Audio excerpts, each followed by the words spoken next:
Саламатсыздар ма, құрметті оқырмандар. Сіздермен бірге математика пәнінің оқытушысы Асеитов Амангелді Құмарұлы. Математика мен математикалық сауаттылықтан теориялық материалдар мен есептерді талдап, бейнероликтерді жариялауды жалғастырамын. Бүгінгі сабақта математикадан ең үздік тәсілдер айдарымен берілетін есептер топтамасынан ромб және ромбқа бір есеп атты бейнероликті ұсынамын. Каналға жазылмаған оқырмандар болса, каналға жазылыңыздар.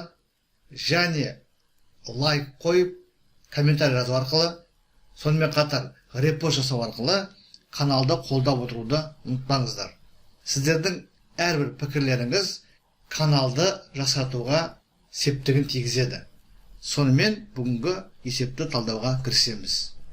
Есептің шарты: төбелері А, Б, С және Д нүктелері болатын АБЦ-ді ромбының периметрін табыңыз. Бұл жерде А нүктесінің, яғни А төбесінің координаталары -2 мен 5 сәйкесінше, Б нүктесінің координаталары 2 мен X сәйкесінше, С-ның координаталары X пен -3 сәйкесінше, және Д-ның координаталары сәйкесінше -X және 0. Бұл жерде байқап отырған боларсыздар, геометриялық есеп екінші жағынан координаталарға байланысты есеп, яғни аналитикалық геометрияның есебі. Қазір осы есепті толығымен шешетін боламыз. Шешуі: алдымен координаталар жазықтықта өздерінің координаталарымен берілген екі нүктенің ара қашықтығының формуласын жазып алайық. Екі нүктенің ара қашықтығы немесе кесіндінің ұзындығы деп атауға болады. А нүктесінің координаталары сәйкесінше x1, y1, Б нүктесінің координаталары x2, y2 болсын. Бірінші координаталары әдеттегідей абсцисса, екіншісі ординатасы болып табылады. Оң жақта мына формула келтіріп қойдық. Адан Б-ға дейінгі қашықтықтың формуласы түбір астында x2 мен x1-дің айырмасының квадраты қосу сәйкесінше y2 мен y1-дің айырмасының квадраты. Осы формуланы қолданатын боламыз. Және бұл жерде біз нені ескереміз? Ромб дегеніміз барлық қабырғалары тең параллелограмм. Сондықтан төрт қабырғасы тең.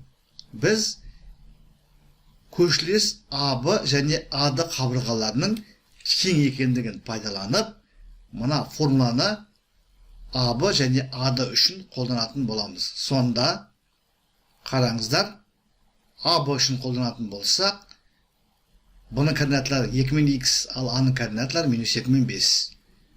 x2 минус x1, яғни 2 минус -2, және x минус 5. Бұл АБ үшін, және енді осы формуланы оң жағында АД үшін қолданамыз. Минус x минус -2 міне тұр, 0 минус 5 міне тұр. Енді теңдеудің екі жағында да түбір астындағы өрнектерді түрлендіріп ықшамдайтын боламыз. Сонымен сол жағында 2 минус -2, яғни 2 плюс 2 болады, ол 4, 4-тің квадраты 16, x минус 5-тің, яғни айырманың квадраты, біріншісінің квадраты, минус 2 еселенген екеуінің көбейтіндісі, плюс екіншісінің квадраты, яғни x квадрат минус 10x плюс 25. Оң жағында қараңыздар, минус -2 плюсті береді, минус x плюс 2-ның квадратын табамыз, ол x квадрат минус 4x плюс 4 болады, 0 минус 5 минус 5-ке тең, оның квадраты 25. Енді осы сол жағы мен оң жағында түбір астындағы өрнектерде ұқсас мүшелерін біріктіреміз.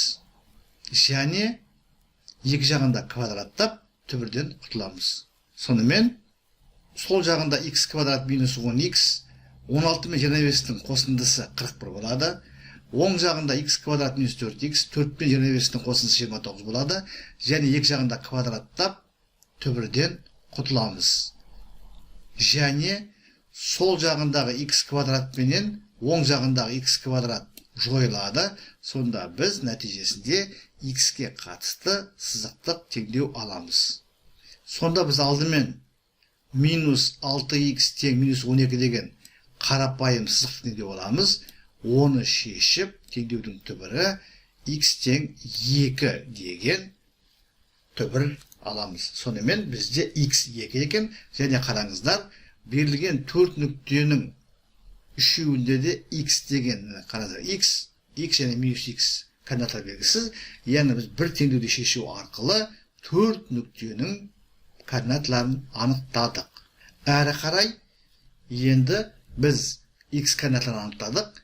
Бізге ромбының периметрін табу керек. Ал оны табу үшін бір қабырғасын тауып жеткілікті. Себебі ромбының қабырғалары тең. Олай болса периметрі қабырғасы көбейтілген 4-ке болады. Сонымен біз А, Б кесіндісінің ұзындығын тапсақ жеткілікті. Мына формулаға қоямыз. Немесе ол мына тұрған өрнек. Біз мына x-тің орнына табылған 2-ні қоямыз. Сонда біз А, Б тең болады теориясында мынандай өрнек аламыз. 2 минус 2 4 болады. 4-тің квадраты 16. 2 минус 3 болады. Квадраты 9. Сонда 16 қосу 9 25. Оның квадраттық түбірі 5 болады. Сонымен біз ромбының қабырғасының ұзындығын тауып алдық. Олай болса, ромбының периметрі оның 4 қабырғасының қосындысына тең, яғни периметр тең болады 4 көбейтілген АБ. АБ бізде 5 екенін анықтадық. Олай болса 4 көбейтілген 5, периметр 20-ға тең. Сонымен есептің жауабы 20. Сонымен құрметті оқырмандар, біз бүгінгі сабағымызда бір геометриялық есепті толығымен талдадық. Бұл жерде негізінен қолданған формулаларымыз өздерінің координаталарымен берілген екі нүктенің ара қашықтығының формуласы, немесе бұл формуланы кесіндінің ұзындығының формуласы деп атайды. Және ромбының периметрі оның қабырғасының ұзындығының 4 есесіне тең екендігін пайдаландық. Сіздерге барлығы да түсінікті болды деп ойлаймын. Егер ұсыныс пікірлеріңіз, сын ескертулеріңіз болса, роликтің астындағы комментарийға жазыңыздар. Мен әдеттегідей әрбір сұраққа, ескертуге, ұсыныс пікірге уақытымен және нақты жауап беруге тырысатын боламын. Зейін қойып тыңдағандарыңыз үшін көп рахмет. Келесі кездескенше.